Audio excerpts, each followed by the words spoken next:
For almost 8 decades, one of the wealthiest and most technologically advanced nations on the planet operated under a strict, self-imposed rule. It would never, under any circumstances, wage war.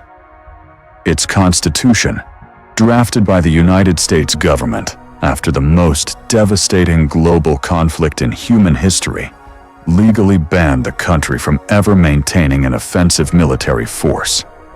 But today, an invisible and highly dangerous geopolitical earthquake is shaking the Pacific. That same pacifist nation is currently engineering weapons so advanced that even the United States military has struggled to perfect them. Imagine a weapon that does not rely on traditional chemical explosives, but instead uses sheer electromagnetic force to launch a projectile at hypersonic speeds, capable of tearing through the hull of an enemy warship as easily as a hot knife slices through butter. For years, the Pentagon poured billions of dollars into researching the electromagnetic railgun before effectively pausing the program. Yet today, this terrifying piece of science fiction is becoming a reality in the hands of Japan. The nation that swore an oath of eternal peace is suddenly executing one of the fastest and most massive military expansions in modern history. To understand why Japan is quietly preparing for war, and why the United States should be paying very close attention, we have to look at the hidden threats surrounding this island nation, and the terrifying realization that the era of global peace might already be over. To grasp the sheer magnitude of what is happening in Tokyo right now, you have to understand the dark and bloody history that forced Japan into pacifism in the first place. During the global conflict of the 1940s, the Imperial Japanese military was a relentless expansionist machine. It was an era marked by unimaginable brutality. From the horrific atrocities of the Nanjing Massacre, where hundreds of thousands of civilians were killed in a matter of weeks, to the infamous death marches that claimed the lives of American and Allied prisoners of war, the Japanese imperial forces were feared across the globe. They were a military that weaponized extreme loyalty, famously deploying kamikaze pilots who turned their own aircraft into guided missiles, sacrificing themselves to destroy American warships like the USS Bunker Hill. This ruthless expansion only came to a halt when the world witnessed the dawn of the nuclear age. The atomic bombings of Hiroshima and Nagasaki in August 1945 instantly vaporized hundreds of thousands of lives, bringing the Japanese Empire to its knees and making Japan the first and only nation to ever experience the apocalyptic horror of nuclear warfare firsthand. In the aftermath of the surrender, the United States effectively took control of Japan's future. American officials drafted a new constitution for the fallen empire, and buried deep within that document was Article 9. This specific clause was unprecedented. It officially renounced war as a sovereign right and strictly prohibited Japan from maintaining a military with offensive, war-making potential. Instead, Japan was only allowed a self-defense force. The deal was simple but deeply consequential. Japan would lay down its weapons, and in exchange, the United States military would serve as its ultimate protector. The United States signed a mutual security treaty, establishing a massive military footprint across the Japanese archipelago. Today, there are roughly 50,000 American troops stationed at over 80 military facilities throughout Japan. By outsourcing its national security to Washington, Japan was free to channel all of its resources, discipline, and brilliant engineering into economic recovery. The strategy worked flawlessly. Japan quickly rose from the atomic ashes to become an absolute powerhouse of technology and automotive manufacturing, building a massive economy while promoting a culture of absolute pacifism. For decades, the system held the region in balance. Japanese self-defense forces were heavily restricted.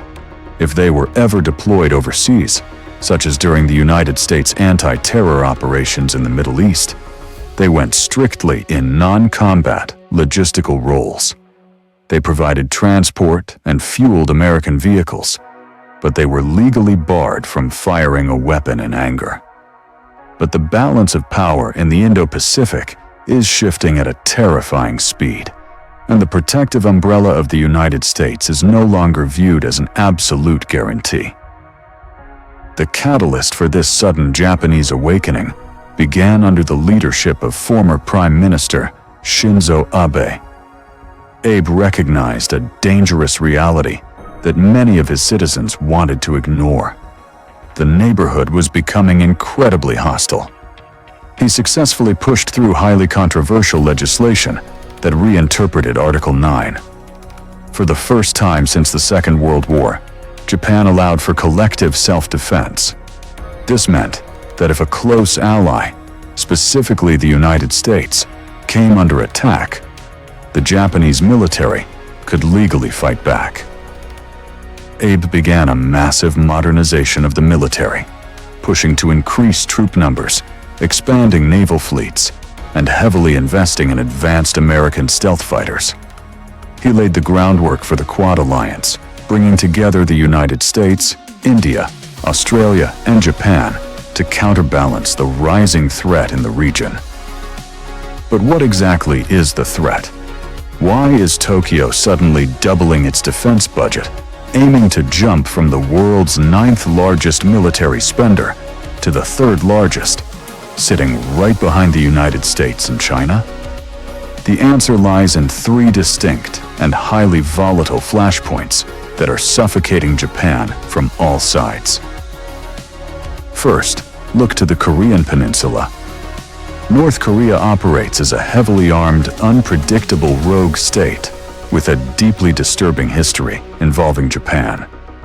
Most people in the West do not realize that during the 1970s and 80s, North Korean secret agents literally infiltrated Japanese beaches, abducting innocent Japanese citizens, including young teenagers, and smuggling them back to Pyongyang on submarines. They were forced to teach Japanese language and culture to North Korean spies so they could infiltrate South Korea undetected. To this day, the fate of many of these abducted citizens remains completely unknown, leaving a permanent open wound in the Japanese psyche. Today, that same rogue regime possesses a growing arsenal of nuclear weapons and intercontinental ballistic missiles. In recent years, North Korea has repeatedly fired ballistic missiles directly over Japanese territory without any warning, triggering nationwide emergency alarms, halting train systems, and forcing millions of Japanese citizens to seek shelter. It is a continuous, terrifying game of nuclear roulette played right above Japanese airspace. But North Korea is merely a distraction compared to the colossal geopolitical storm brewing to the west. China's unprecedented military modernization and its aggressive territorial claims present the single greatest threat to Japanese sovereignty in modern history. The tension centers heavily on the Taiwan Strait. The Chinese government claims the self-governing island of Taiwan as its own territory and has repeatedly vowed to take it back by force if necessary. For the United States, defending Taiwan is a matter of maintaining global democratic alliances and protecting the world's most advanced semiconductor supply chain. But for Japan, Taiwan is a matter of sheer survival. Look closely at a map.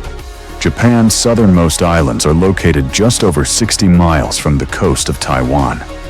If a full-scale military invasion of Taiwan were to occur, Japanese territory would immediately fall within the war zone. Furthermore, Japan is an island nation that imports nearly all of its energy and food. The critical maritime shipping lanes that sustain the Japanese economy pass directly through the waters surrounding Taiwan and the South China Sea. If Beijing gains absolute military control over Taiwan, it effectively gains the power to choke off Japan's economic lifelines at will. To make matters worse, China has been aggressively testing Japan's boundaries. Chinese warships and aircraft routinely encroach upon Japanese territory, specifically around the Senkaku Islands. These uninhabited but strategically vital islands are administered by Japan, but violently claimed by China. The situation reached a boiling point recently when Chinese ballistic missiles, fired during military drills, landed directly inside Japan's exclusive economic zone. It was a stark, undeniable message from Beijing, flexing its military muscle and demonstrating its capability to strike Japanese waters effortlessly. As if the threats from North Korea and China were not enough, Japan must also look to its north, where it shares a maritime border with Russia. Since the end of World War II, Japan and Russia have been locked in an unresolved territorial dispute over the Kuril Islands, which Japan refers to as the Northern Territories. Russia has recently accelerated the deployment of advanced missile systems and military bases on these islands, right on Japan's doorstep. But the true wake-up call for Tokyo came from halfway across the world. When Russian forces launched a full-scale invasion of Ukraine, it shattered the illusion that major industrialized warfare was a thing of the past. It deeply unnerved the Japanese leadership. Prime Minister Fumio Kishida issued a chilling, highly publicized warning to the world. Ukraine today could be East Asia tomorrow. The invasion proved that an authoritarian neighbor with nuclear weapons could absolutely attempt to redraw international borders by force. Compounding this intense regional anxiety is a growing uncertainty regarding the United States. For decades, the US-Japan alliance was considered unbreakable. But recent political shifts in Washington have introduced a new layer of doubt. Prominent American political figures, pushing an America First agenda, have openly criticized the Mutual Security Treaty, questioning why the American taxpayer should shoulder the massive financial burden of protecting a wealthy nation like Japan, if Japan does not have a reciprocal obligation to protect the United States. The message being heard in Tokyo is clear. American protection is not an absolute certainty forever. Japan must be prepared to stand on its own 2 feet. This is exactly why Japan is undergoing a rapid and historic military transformation. They are no longer hiding behind the shield of pacifism. They are actively arming themselves for the realities of a hostile 21st century. Japan recently finalized a massive deal to purchase 400 American-made Tomahawk cruise missiles, a weapon specifically designed to give them unprecedented counterstrike capabilities. This means that if Japan detects an imminent missile launch from a hostile nation, they no longer have to sit and wait to intercept it. They can legally and physically strike the enemy bases deep inside hostile territory before the attack even happens. Simultaneously, the Japanese Ministry of Defense is heavily investing in the warfare of the future. They are developing fleets of highly advanced artificial intelligence-driven drones to monitor their vast maritime borders. They are upgrading their naval destroyers to operate as mobile, high-tech fortresses. They have just established a Joint Operations Command, an elite, centralized war room designed to coordinate all branches of their military instantly in the event of a sudden regional conflict. They are even expanding their defense partnerships far beyond the United States, actively signing unprecedented military and technology-sharing agreements with countries like India, the United Kingdom, and Australia. They are preparing a unified, heavily armed front to secure the Indo-Pacific region. What we are witnessing is the permanent end of the post-World War II era. The nation that was constitutionally bound to pacifism, the nation that suffered the horrors of the atomic bomb, is now quietly and efficiently building one of the most technologically lethal militaries on Earth. They are doing this not out of a desire for conquest, but out of a desperate need for deterrence in a neighborhood filled with heavily armed, aggressive superpowers. The global balance of power is shifting beneath our feet. Japan has realized that the only way to maintain peace in a world dominated by force is to be strong enough to make your enemies fear the consequences of a fight. The nation that once vowed to never fight again is quietly arming itself for the battles of tomorrow. And when the sleeping giant of the Pacific finally opens its eyes, the entire world order will change forever.